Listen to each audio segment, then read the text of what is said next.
A paz do Senhor Jesus, gente. Hoje nós vamos ler capítulo 9 de Romanos. É isso aí. Vamos ler então? Olha só, está escrito assim: o que digo é a verdade.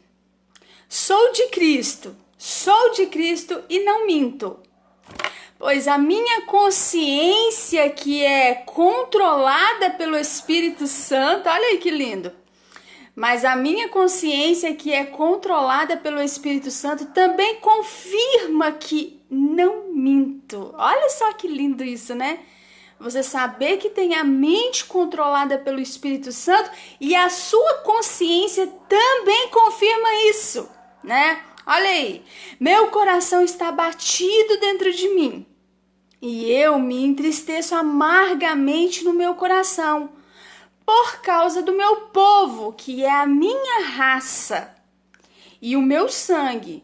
Para o bem desse povo, eu digo que estaria pronto a ser condenado, amaldiçoado. Olha só o que ele fala, né? O apóstolo Paulo. Eternamente, se isso pudesse salvá-los. Olha aí. Ó povo de Israel, Deus lhes deu tanto, mas vocês ainda não querem escutá-lo. Tá vendo? Vocês foram adotados como filhos. Olha aí. Como filhos, receberam a glória divina e a aliança. Ele deu-lhes suas leis, a fim de que soubessem o que ele deseja que vocês fizessem. Tá vendo? Permitiu que o adorassem no templo, né? E deu-lhes promessas maravilhosas, né?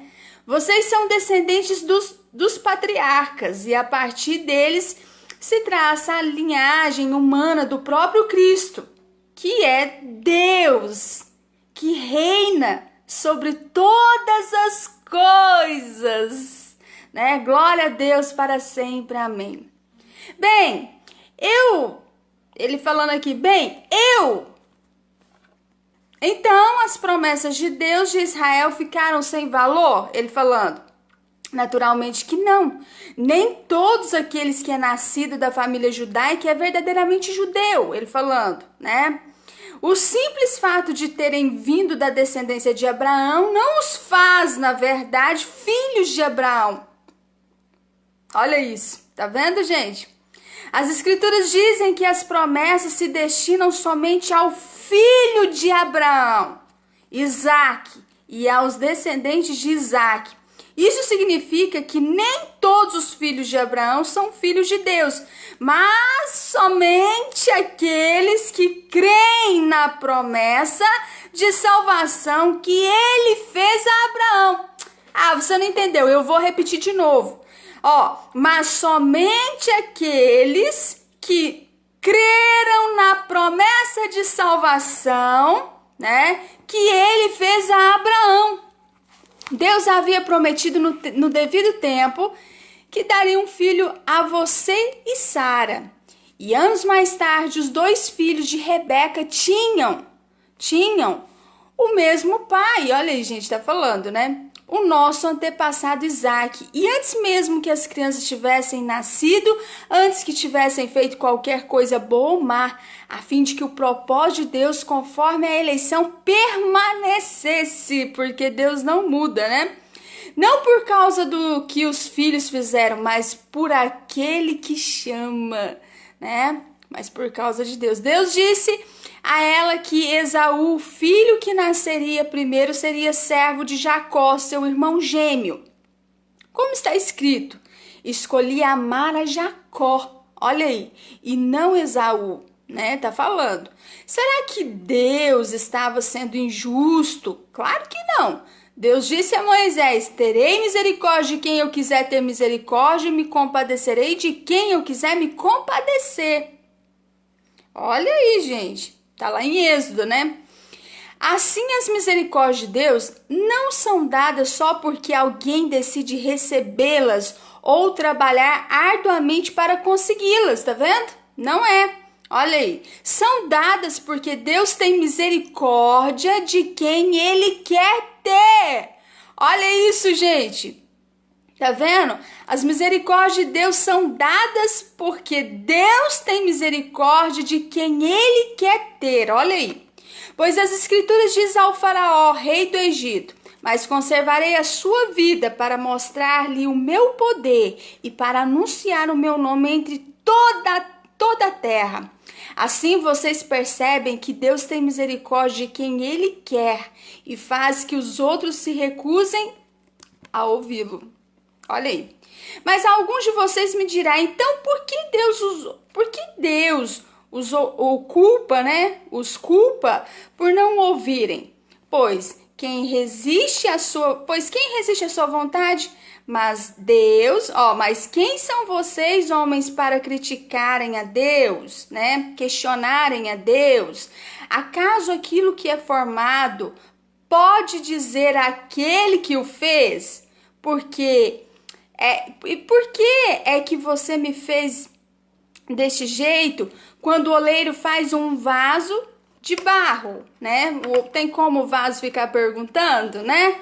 Mas quando o oleiro faz um vaso de barro, ele não tem o direito de usar o mesmo barro para fazer um vaso bonito para uso especial e outro para um uso comum? Será que Deus não tem perfeitamente o direito de mostrar a sua ira e o seu poder contra aqueles que estão prontos para a destruição, aqueles com quem Ele tem sido paciente todo esse tempo? E Ele também quis mostrar como é grande a sua glória que Ele derramou sobre nós, que somos aqueles de quem Ele teve misericórdia e que Ele havia preparado para perceberem a sua glória, pois nós somos aqueles a quem Ele também chamou. Olha aí, quer sejamos judeus ou gentios, como diz a profecia de Oséias, aqueles que não eram meu povo, eu chamarei de meu povo. Tá vendo, gente, que lindo isso aqui? Então, olha só, a nação que eu não amava, chamarei de minha amada. Olha aí, né? E no mesmo lugar onde certa vez foi dito, vocês não são meu povo, eles serão chamados filhos do Deus vivo.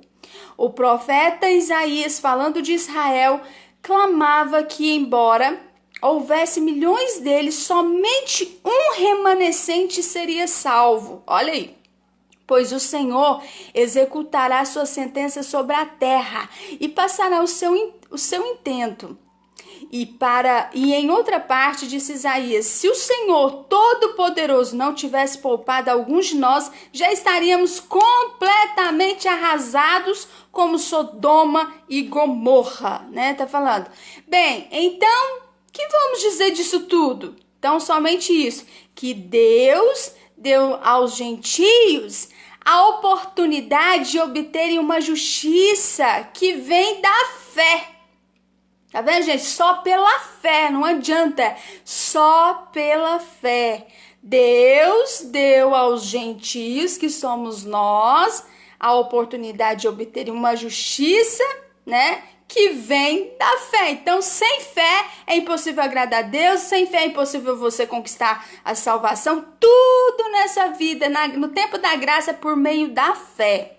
Muito embora eles não estivessem realmente buscando a justiça, tá vendo? E os israelitas, porém, que tão arduamente buscavam uma lei que trouxesse justiça, nunca tiveram resultado. Eles nunca tiveram resultado buscando ali a justiça na lei, né?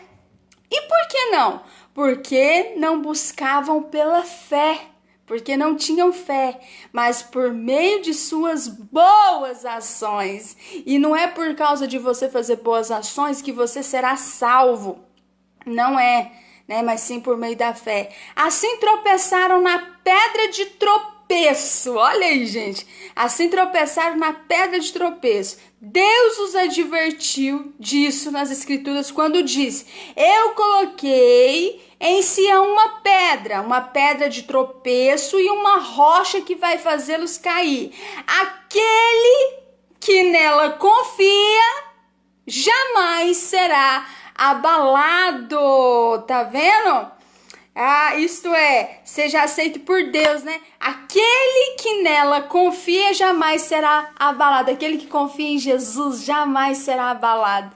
Amém, gente? Esse foi o capítulo 9. Amanhã eu tô aqui com o capítulo 10 pra gente terminar o livro de Romanos, né? Que são 16 capítulos. Eu tenho certeza que vai ser bênção. Daqui a pouco eu volto com as frases de Jesus. Amém? Tchau, tchau.